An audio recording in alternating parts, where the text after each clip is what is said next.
Hi friends, இப்போ வாங்க நம்ம சீக்கிரமாக எப்படி ஒரு இட்லி தோசைக்கு தக்காளி குழம்பு குருமா வைக்கலான்னு பார்க்கலாம். அதுக்கு தக்காளி பழம் ஒரு 6 பழம் 5 பழம், பெரிய வெங்காயம், பச்சை மிளகா ஒரு 5 கருவேப்பிலை கொஞ்சம், தேங்காய் பொட்டுக்கடலை ஒரு ஸ்பூன் போட்டு அரைச்சி வச்சுருக்கு.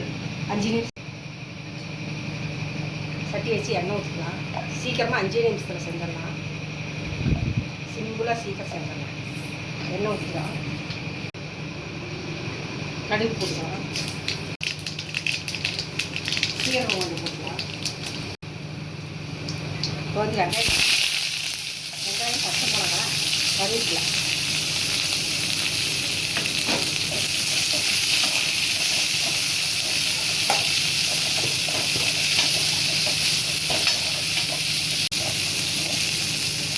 கொஞ்சம் இஞ்சி பூண்டு கொஞ்சம் போட்டுக்கலாம். ஒரு 1/2 ஸ்பூன் போட்டுக்கலாம்.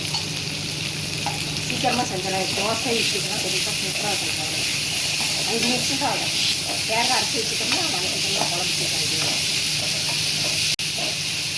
இப்போ தக்காளி போட்டுக்கலாம்.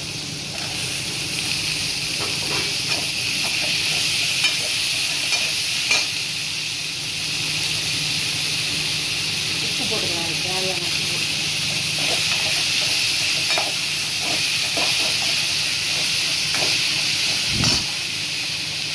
மஞ்சள் பொடி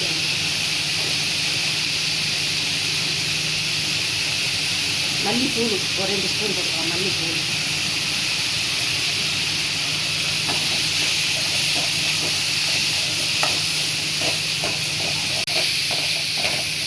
கொஞ்சம் தண்ணி ஊற்றிக்கலாம். வேகத்துக்கு கொஞ்சமாக தண்ணி,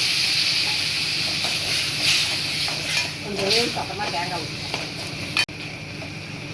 இந்த பாருங்க வெந்திரிச்செல்லாம், தக்காளியெல்லாம் வெந்திரிச்சு. இப்போ தேங்காய் பொட்டுக்கடலை ஒரு ஸ்பூன் போட்டு அரைச்சி வச்சுருக்கீங்க, அதை ஊற்றிக்கலாம்.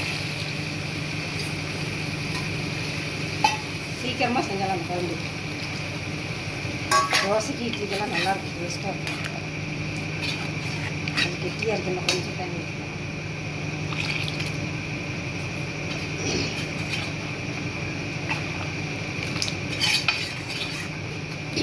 கொதிச்சு தான் குழம்பு ரெடி ஆகும்.